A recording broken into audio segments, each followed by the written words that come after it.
इसके लिए हम एक एकेडमी बना रहे हैं प्रॉपर एजुकेशन के लिए। उसको इंडिया में भी रजिस्टर्ड करेंगे, अलग अलग कंट्री में जहां भी रिक्वायरमेंट होगी उसको रजिस्टर्ड करके प्रॉपर सर्टिफिकेट मिलेगा ब्लॉकचेन एजुकेशन का। एक ब्लॉकचेन एजुकेशन का एक हम सिस्टम स्टार्ट करने जा रहे हैं अकेडमी बना के। उसमें जो भी आएंगे ब्लॉकचेन का बेसिक, वॉलेट की सिक्योरिटी कैसे की जाती है, नोड ऑपरेशन कैसे किए जाते हैं, उसकी गवर्नेंस कैसे की जाती है, नेटवर्क को सिक्योर कैसे किया जाता है, स्मार्ट कॉन्ट्रैक्ट कैसे बनाए जाते हैं, डिसेंट्रलाइजेशन क्या होता है, उसके ऊपर पूरी की पूरी ट्रेनिंग लोगों को मिलना स्टार्ट होगी। कोई भी सर्टिफाइड कोर्स कर सकता है उसके बेस पे। जैसे अकेडमी बनती है तो गवर्नमेंट से भी एफिलिएट होती है। उस कोर्स को करने के बाद आप कहीं जॉब करना चाहते हैं किसी ब्लॉकचेन इंडस्ट्री में, किसी इंजीनियर के पास, तो उसके लिए भी आपको उस सर्टिफिकेट की एक मान्यता आपको मिलेगी और आपकी क्रेडिबिलिटी उससे बढ़ेगी। आगे करना थोड़ा,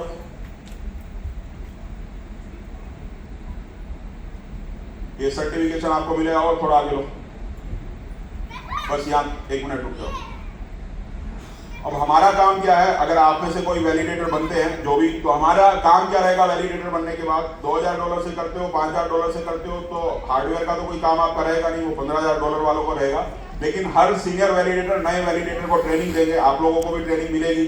जैसे अभी नेगी जी ने स्टार्ट किया था, वहाँ पे वर्कशॉप स्टार्ट की थी, वैसी वर्कशॉप हम भारत में भी स्टार्ट करेंगे। प्रॉपर एकेडमी बना के टेक्निकल सपोर्ट देना आपका काम है, और कम्युनिटी को ब्लॉकचेन से जोड़ने का काम जो हम अभी कर रहे हैं, और उसके लिए हमें अच्छा रिवॉर्ड भी मिलता है। यहाँ सब लोग संपन्न हैं, सारे के सारे घूम भी रहे हैं पूरी दुनिया में, और मेरे ख्याल से पैसा भी कमा रहे हैं। पर एक कमी आप में से बहुत सारे लोगों में है, वो मैक्सिमम लोगों में है, उसको दूर कर लीजिए, टैक्स भरना शुरू कर लीजिए, नहीं तो कहीं ना कहीं फंस जाओगे।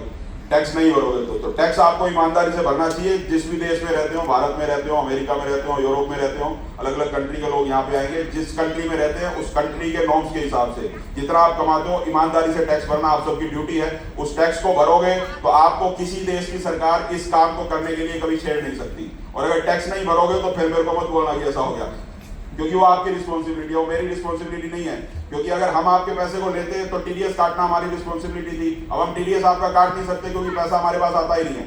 तो पैसा हमारे पास नहीं आता, पैसा आपके पास ही रहता है, तो वो टीडीएस भी आपको ही काटना है अपना, और टैक्स भी आपको ही भरना है। जो भी आईटीआर आप फाइल करते हो, आप किसी भी सीए को, जिसको भी सीए को जानते हो, आप उनसे कंफर्म करिए, थोड़ा थोड़ा टैक्स भरना शुरू कीजिए जो भी आप कमाते हैं, क्योंकि इन फ्यूचर इनकम आपकी बहुत बड़ी होगी। अगर जैसा हमारा प्लान है, क्या होगा मुझे नहीं पता, मेरा काम सिर्फ ईमानदारी के साथ काम करना है। मैं ना तो फ्यूचर की चिंता करता हूँ, ना मैं किसी तरह की कोई कमिटमेंट करता हूँ, क्योंकि मेरा मानना है दुनिया में मेरा ऐसा मानना है, ईमानदारी से काम करें तो रिजल्ट अच्छे ही आते हैं, बुरे आते नहीं है। और ईमानदारी से काम करें तो अगर रिजल्ट हमारे अनुरूप नहीं भी आए तो सहन हो जाता, कोई दिक्कत नहीं होती, क्योंकि किसी के साथ चीटिंग नहीं होती, किसी के साथ कोई फ्रॉड नहीं होता, तो हमें कोई समस्या नहीं आती। पैसा कम भी आ सकता है, ज्यादा भी आ सकता है, कोई बहुत बड़ी बात नहीं है। हर आदमी अपने अपने कर्म के हिसाब से लेता है। अब पिछले जन्मों में हम क्या क्या कांड करके आए हमें नहीं पता, तो हम सोचते हैं कि हम ऐसा करेंगे और हमारा पति हो जाएंगे, खराब पति हो जाएंगे, पर हमारी किस्मत में लिखा ही नहीं है तो आएगा कहाँ से। अब अगर मेरी किस्मत में लिखा ही नहीं है तो मैं जितना मर्जी जोर लगाऊं मिलेगा नहीं। लेकिन इस जन्म में काम तो ईमानदारी से कर सकता हूँ ना। और अगर ईमानदारी से काम किया सोच के कि 2 करोड़ कमाऊंगा, लेकिन 2 करोड़ नहीं कमा पाया, 10 लाख कमाया, लेकिन अगर वो ईमानदारी से कमाया होगा तो 2 करोड़ ना आने का दुख नहीं होगा। पर अगर बेईमानी से 2 करोड़ कमाने की सोची तो फिर चाहे 1 लाख आए, 2 लाख आए, 50 लाख भी आएंगे तो बहुत दुखी होंगे कि 2 करोड़ आएंगे। तो इसलिए अगर अपना काम ढंग से करें, किसी से कमिटमेंट करने की जरूरत नहीं पड़ती।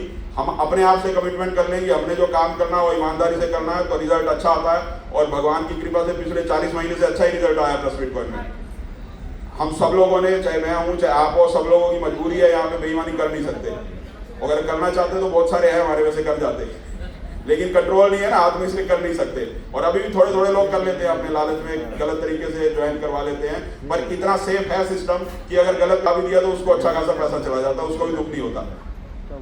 नहीं तो सिस्टम है ना, कलयुग है, कलयुग का प्रभाव सबके ऊपर होता है, मेरे ऊपर भी, आपके ऊपर भी होता है। आजकल ईमानदारी ऐसा बोलते हैं कि तभी तक है जब तक बेईमानी करने का मौका ना मिले। होता है ना ऐसा, जहां मौका मिलता है फिर बहुत कम लोग होते हैं जो नहीं करते, यानी पता है कि हम बेईमानी कर रहे हैं फिर भी नहीं करते, नहीं तो अपने लालच में हम लोग कर जाते हैं। पर डिसेंट्रलाइज सिस्टम ऐसा होता है जिसमें हमारे पास बेईमानी करने का मौका नहीं होता, हम कर नहीं पाते। तो कर नहीं पाएंगे तो मजबूरी में ईमानदार रहेंगे, और ईमानदारी से काम करेंगे तो रिजल्ट अच्छे ही आएंगे, बुरे नहीं आएंगे। बिटकॉइन आज इसलिए 16 साल से सक्सेसफुली चल रहा है, अरबों खरबों रुपए का हर रोज 3 लाख करोड़ का डेली उसका टर्नओवर है। 3 लाख करोड़ का हर रोज उसका टर्नओवर होता है, जिसमें से 50 बिटकॉइन भी ऐसे चला जाता, लेकिन वहां पे हमारे पास मौका नहीं है, हमें ईमानदार मजबूरी में रहना पड़ता है। तो वैलिडेटर की जैसे मैंने बताया रेपुटेशन स्कोर बनेगा, जिसमें node up time, performance, governance, participation, community contribution, technical support को महत्व दिया जा सकता है। उसके अकॉर्डिंग आपके रिवॉर्ड बढ़ेंगे, आपकी इनकम बढ़ेगी। तो वैलिडेटर होंगे जो बेस्ट वैलिडेटर, थोड़ा और ऊपर करिए, हाँ बस थोड़ा नीचे करिए। तो 6 ईयर के लिए कमिटमेंट सबको करनी है, जो भी वैलिडेटर बनना चाहता है, ऑन बोर्ड होना चाहता है, आप में से हो, बाहर से हो, कोई भी हो, उसके लिए हमारी इस टीम की जरूरत नहीं है। कोई बाहर से इंडिपेंडेंटली बनना चाहता है वो भी बन सकता है। 6 साल के लिए उनको स्टेक करना पड़ेगा, प्रूफ ऑफ स्टेक के ऊपर करेगा। जैसे ही आप प्रूफ दोगे ब्लॉकचेन को, स्टेक हो गया आपका, तो वो रिवॉर्ड जनरेट कर देगी ब्लॉकचेन। जो भी एलिजिबल होंगे उनको ऑटोमेटिकली वो रिवॉर्ड चला जाएगा। इससे नेटवर्क स्टेबल रहेगा, सप्लाई लॉक रहेगी। 6 साल के लिए आपने लॉक कर कॉइन है, और जैसे जैसे ये लॉक होते जाएंगे सप्लाई रिड्यूस होती जाएगी, और सप्लाई रिड्यूस होगी, वहां से भी डिमांड बढ़ रही है।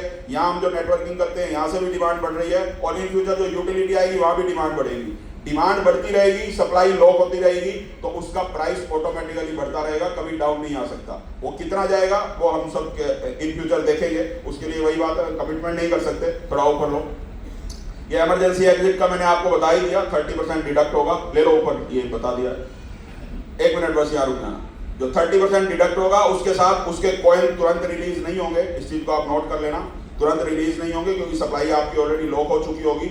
और डेक्स के ऊपर हम अनावश्यक कोई भी दबाव नहीं बनाना चाहते जिससे प्राइस रिड्यूस हो, तो उससे एग्जिट क्यू में चले जाएंगे। एक एग्जिट क्यू ब्लॉकचेन बना देगी। जैसे मान लीजिए किसी ने $2000 से स्टेक किया और उसको 6 महीने बाद, 4 महीने बाद लगता है कि मुझे नहीं करना चाहिए, मुझे मेरा पैसा वापस चाहिए, तो वो अपनी रिक्वेस्ट डाल सकता है कि $2000 मुझे वापस चाहिए। तो उसके बाद 3 लोग और जैसे ही आ जाते हैं ब्लॉकचेन के ऊपर, 3 लोग और लोगों ने $2000 का कर लिया, तो उसका ऑटोमेटिकली वापस चला जाएगा। यानी 3 लोगों तक आपको वेट करना है, उसके बाद ऑटोमेटिकली उनके $2000 वापस चले जाएंगे।